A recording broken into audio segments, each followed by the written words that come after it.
Please remain standing for our scripture reading.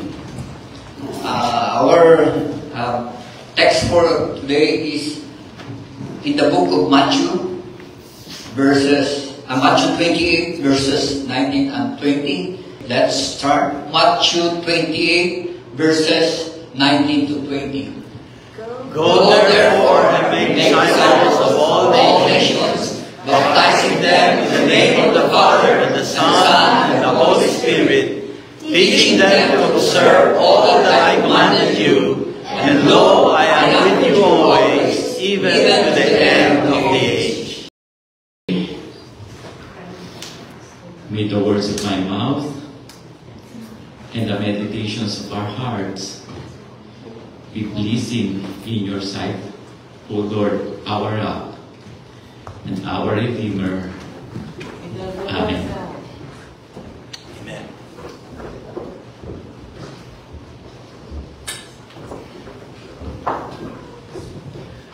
A story is told of an elderly man who ran a variety store.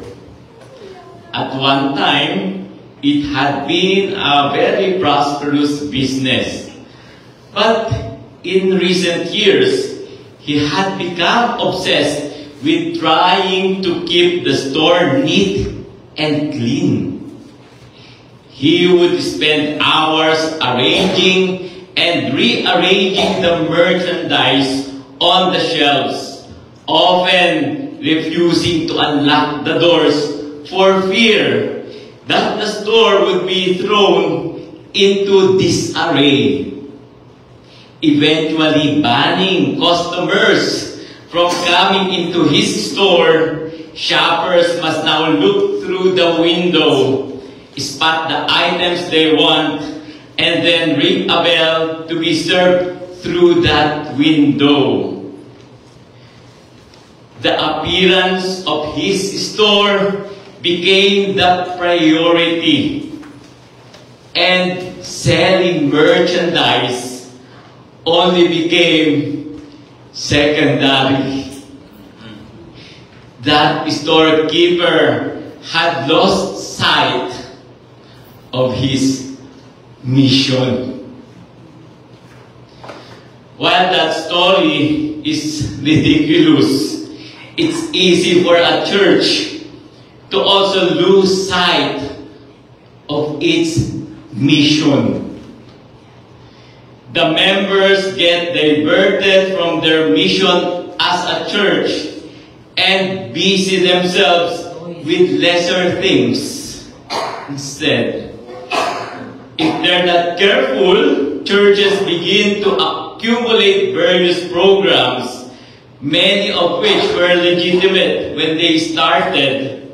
But over time, those running the programs forget why they are doing them. And sooner than later, the church becomes preoccupied with activities that keep everyone busy, but don't have anything to do with the church's true mission. Yes, they are doing many good things, but have forgotten the main thing. The main thing. So, what is the mission of the church?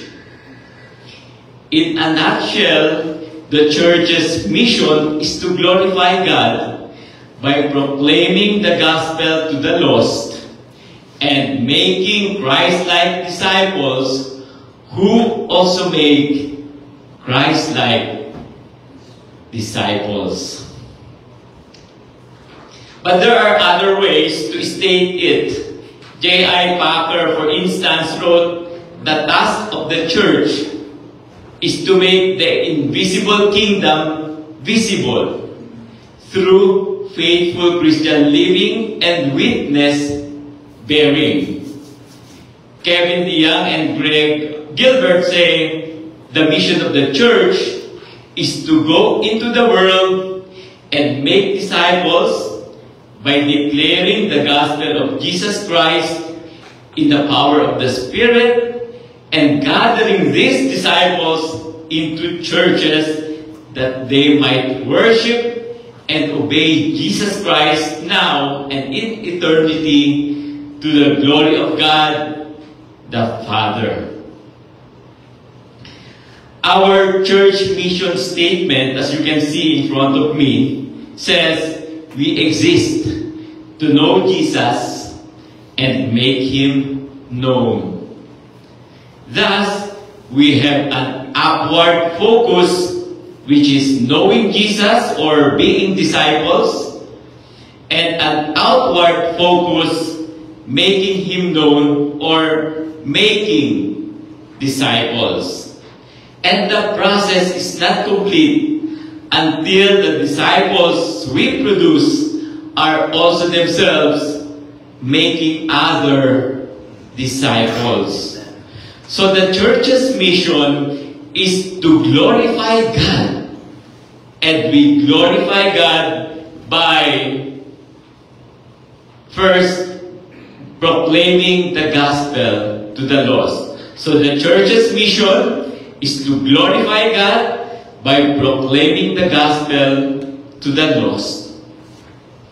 To glorify God is to exalt Him for who He truly is. The gospel or good news is at the heart of glorifying God.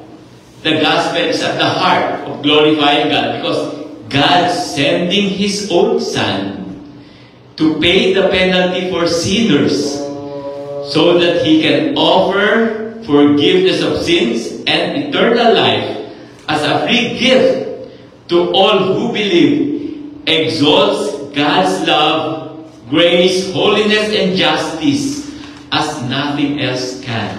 So that is the center of our way of glorifying God, the gospel. We can glorify God through sharing the gospel. The gospel being the heartbeat, the heart of glorifying God. Because no other action from God would have equated that of giving Himself for our salvation. So Jesus' ministry was centered on proclaiming the gospel. Mark 1:14-15 says, Now after John had taken into custody, Jesus came into Galilee preaching the gospel of God and saying, The time is fulfilled and the kingdom of God is at hand. Repent and believe in the gospel. So it centers on the gospel. And at the very end of His ministry, just before He ascended, the risen Lord Jesus entrusted His followers with the Great Commission. The four Gospels plus the book of Acts have different versions of this Great Commission. It is not only found in Matthew. We can also find the Great Commission in the other Gospels and also in the book of Acts in their different versions. So, it only shows God's or Jesus' emphasis on the Great Commission. As we have read from Matthew 19:20 to 20, so Matthew 28:19-20, Go therefore and make disciples of all the nations, baptizing them in the name of the Father, and the Son, and the Holy Spirit, teaching them to observe all that I commanded you. And lo, I am with you always, even to the end of the age. That is the popular Great Commission that we know of. But Mark also has his version of the Great Commission. Go into the world and preach the gospel to all creation. Luke also has one, and he said to them, Thus it is written that the Christ would suffer and rise again from the dead the third day, and that repentance for forgiveness of sins would be proclaimed in His name to all the nations, beginning from Jerusalem. You are witnesses of these things. Even John has his version of the Great Commission. So Jesus said to them again, peace be with you, as the Father sent me, I also send you. And in Acts 1:8, but you will receive power when the Holy Spirit has come upon you, and you shall be my witnesses, both in Jerusalem and in all Judea and Samaria, even to the remotest part of the earth. So the gospel was also the foundation, as we can see in Paul's ministry. Hoping to visit the church in Rome, he wrote in Romans, so for my part, I am eager to preach the gospel to you, also who are in Rome. For I am not ashamed of the gospel, for it is the power of God for salvation to everyone who believes, to the Jew first and also to the Greek. He reminded the Corinthians in 1 Corinthians 15, 1-4, now I make known to you, brethren, the gospel which I preached to you, which also you received, in which you stand, by which you also are saved, if you hold fast to the word which I preached to you, unless you believe in vain. For I delivered to you as of first importance what I also received, that Christ died for our sins according to the Scriptures, and that He was buried, and that He was raised on the third day according to the Scriptures. Also, Paul emphasized the centrality of the gospel in founding the church in Thessalonica in 1 Thessalonians 2:2. He says, but after we had already suffered and been mistreated in Philippi, as you know, we had the boldness in our God to speak to you the gospel of God amid much opposition. 1 Thessalonians 2:8, having so fond an affection of you, we were well pleased to impart to you not only the gospel of God, but also our lives, because you have become very dear to us. And also in 1 Thessalonians 2:9, for you recall, brethren, our labor and hardship, how working night and day so as not to be a burden to any of you, we proclaim to you the gospel of God. So, the center of it all is the gospel. The way we can glorify God is proclaiming the gospel. There are three things that we can observe here about our mission of proclaiming the gospel that will bring glory to God. The first one is we glorify God by proclaiming His gospel with verbal clarity. So we only just proclaim the gospel, but we make sure that we are being clear about what we proclaim. In Paul's prayer request, for example, given toward the end of his ministry, he wrote in Colossians 4:3-4, praying at the same time for us as well. That God will open up to us a door for the word, so that we may speak forth the mystery of Christ, for which I have been imprisoned, that I may make it clear in the way I ought to speak. Clarity. Even Paul needed prayer for gospel clarity or boldness. And if Paul needed clarity and boldness, how much more do we? So, it is not just proclaiming the gospel. It is, we make sure that we are clear about what we proclaim. Why? Because the enemy, the master deceiver, has always tried to pollute us when it comes to the gospel. There are many pollutions when it comes to the gospel. In Galatia, for example, the Judaizers believe that we are saved by grace through faith in Christ, but they inserted a small addition. You may say it's safe addition, harmless.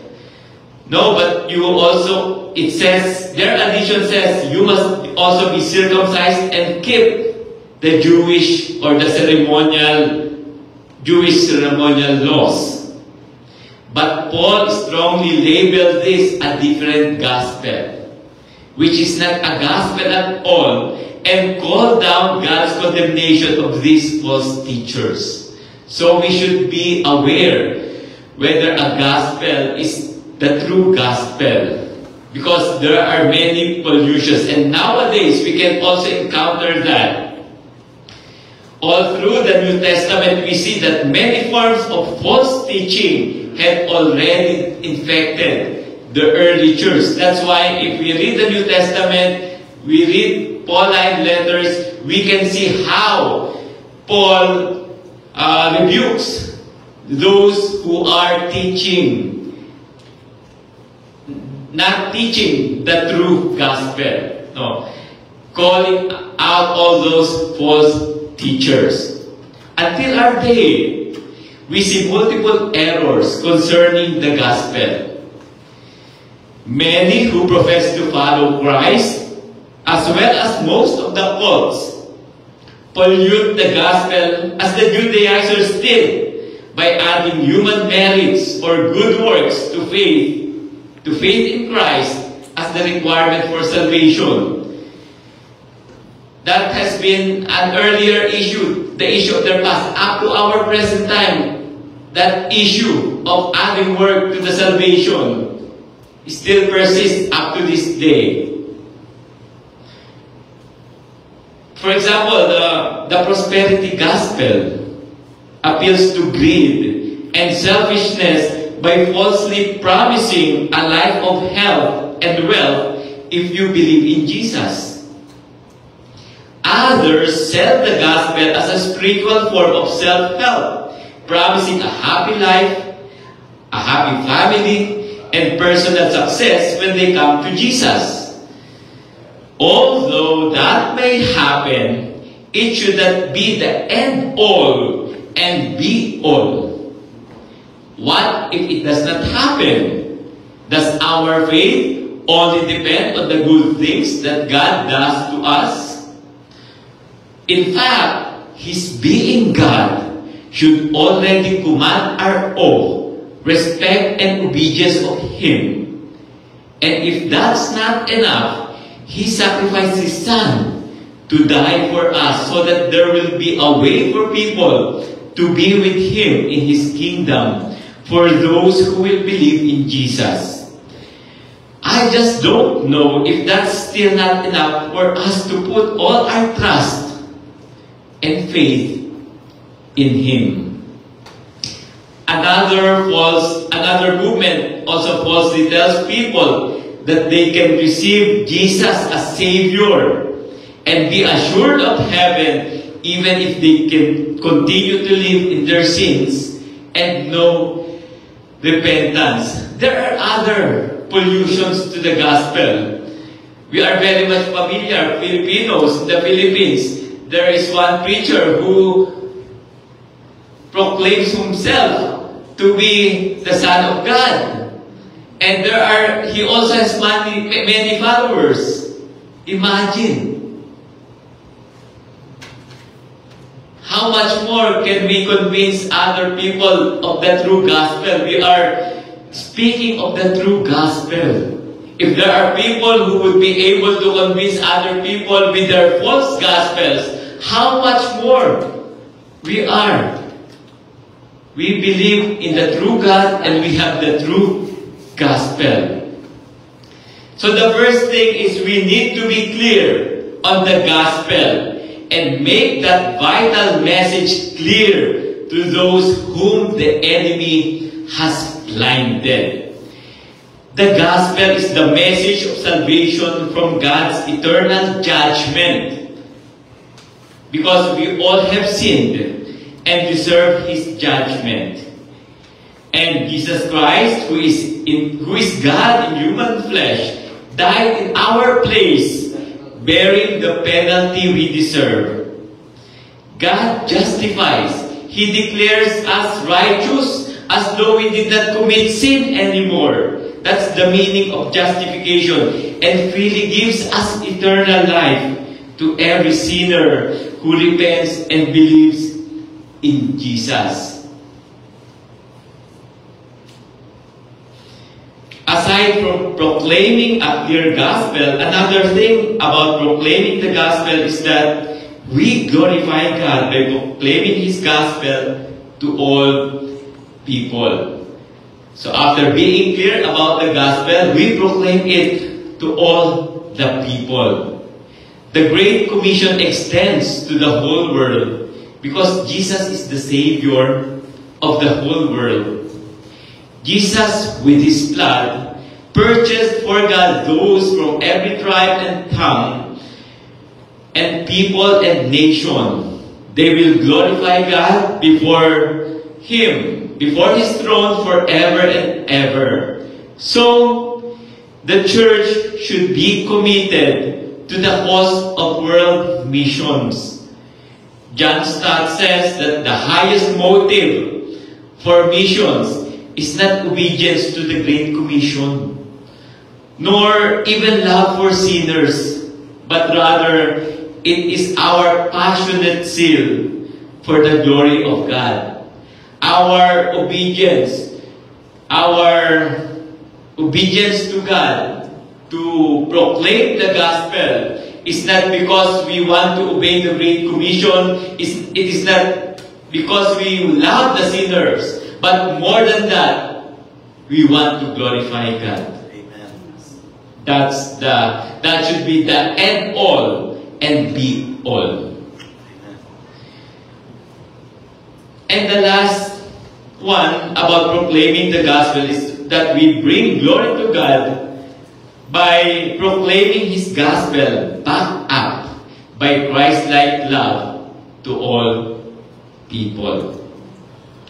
This is to say that our Christ-like lives are the foundation for our verbal witness. Jesus said that people will know that we are His disciples if we love one another, even as He loved us. When Paul reminded the Thessalonians that he imparted to them not only the gospel but also his life, he goes on to remind them of his godly behavior that backed up his gospel witness.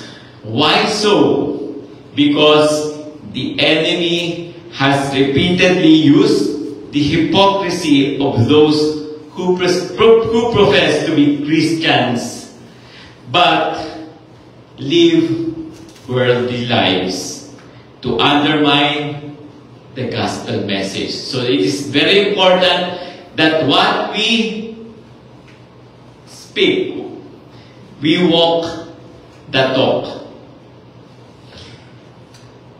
Now, what about social ministries or social action that we do?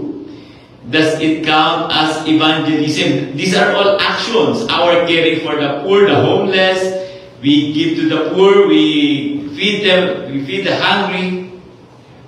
Does it count as evangelism without verbal proclamation? Isn't it the church called to meet the physical needs of the poor?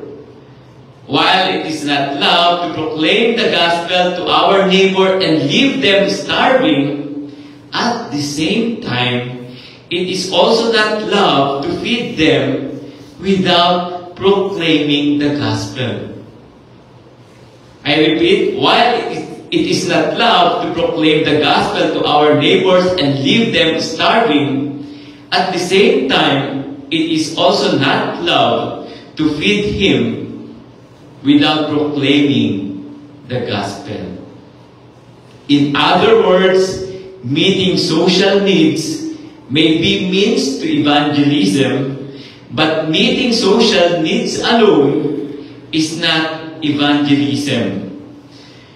Evangelism is telling people the good news about Jesus Christ and the free gift of salvation that He alone offers. Of course, we are not all preachers. We are not all pastors. But we are all witnesses. We are all called to witness. But there are more to our mission than getting people saved. It is not only about getting people saved. The church's mission is to glorify God by making Christ-like disciples who love God and one another. That's the second point. We make Christ-like disciples who love God and love one another. The Great Commission task is not just to make converts. We do not just convert people, but we make disciples. When we say make disciples, meaning they are obedient followers of Christ. Their baptism is only an initial act of obedience to Him that signifies being identified with Him in His death. That's why when we are baptized, we are immersed to water. It symbolizes our identification with Him in His death, burial, and then when we rise up, resurrection. It pictures death to our old self and being raised up to walk in the new life.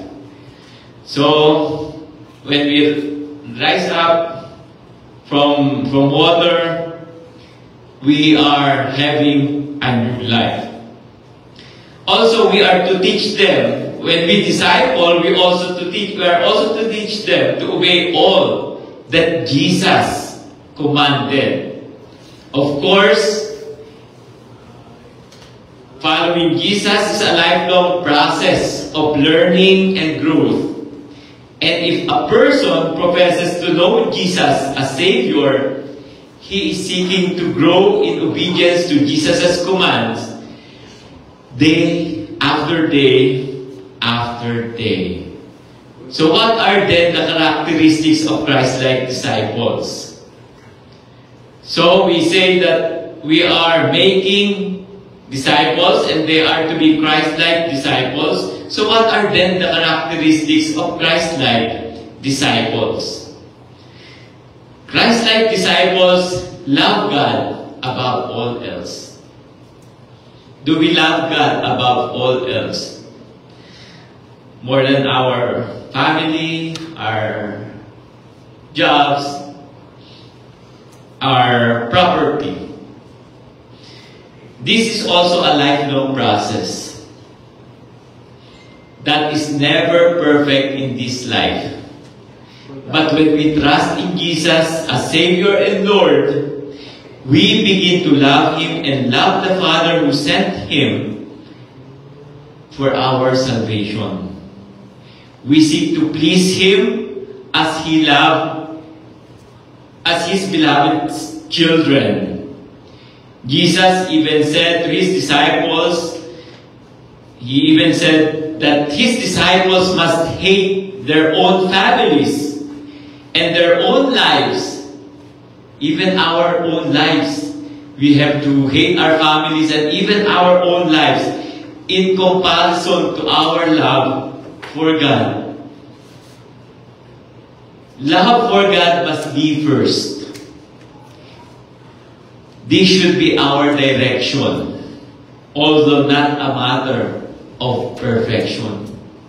We cannot perfect it in this life, but at least we are moving towards direction. We are not asked to be perfect on that aspect, but we are only asked to move towards that direction. So direction is different from perfection. We are not expected to be perfect, but at least we are moving towards that direction.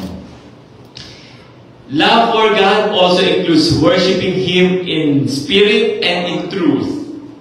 John MacArthur defines worship this way: worship is our innermost being responding with praise for all that God is. Through our attitudes, actions, thoughts, and words, based on the truth of God as He has revealed Himself.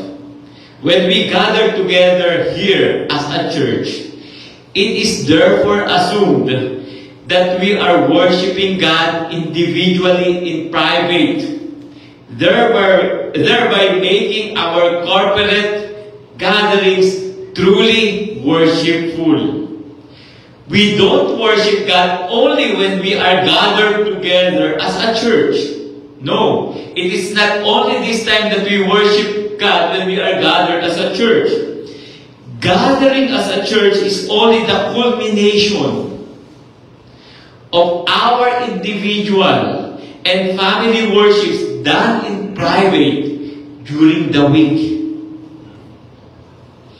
That is why what we call as program of worship is better referred to as liturgy, which is the summation of the community's worship experiences done in private as individuals and as families during the entire week.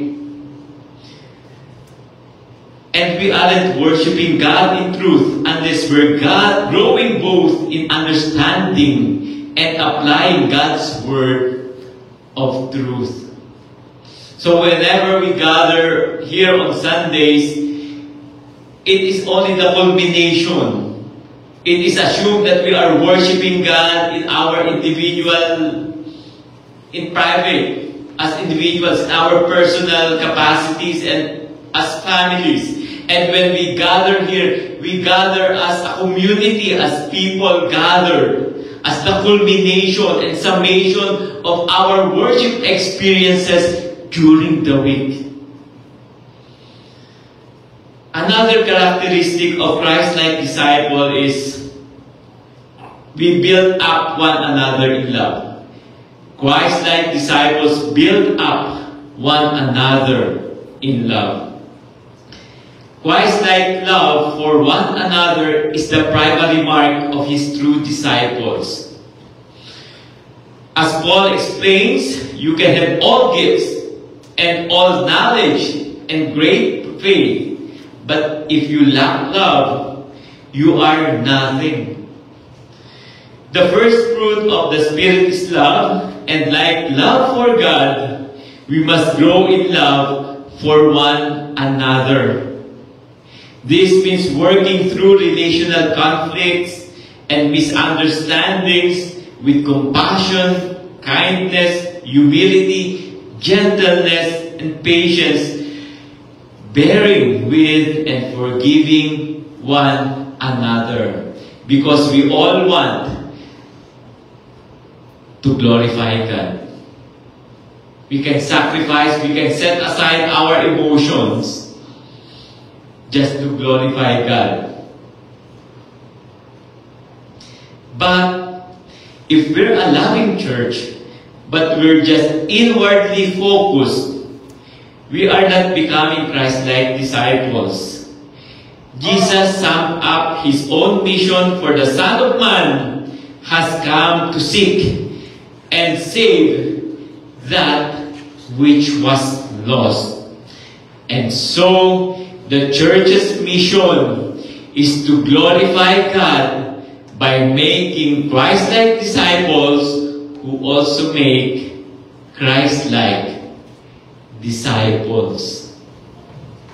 If we are not making disciples who themselves make disciples, we are only talking to ourselves. We would be like doctors who only see patients who are well. Jesus came to call sinners to repentance. Those repentant sinners go and make disciples of others who repent and believe the gospel. As those repentant sinners become disciples, they make other disciples as well. In other words, it's a process of multiplication, where disciples make disciples who make even more disciples. Each of us is a product of that process. We would not have been here if we were not products of that process. Paul put it this way to his disciple Timothy: the things which you have heard from me in the presence of many witnesses, entrust this to faithful men who will be able to teach others also. So if you came to faith, but you are not making other disciples, you're short-circuiting the process. You are not functioning as a true disciple unless you're seeking to make other disciples who will still make other disciples. That's the challenge to us. It's hard. We are not all called preachers. We do not have the gift of preaching, or we are too shy. But we are all called to be witnesses in whatever way we can and equipped to. So that is what existing to know Jesus and making Him known is all about. That is what the church is all about.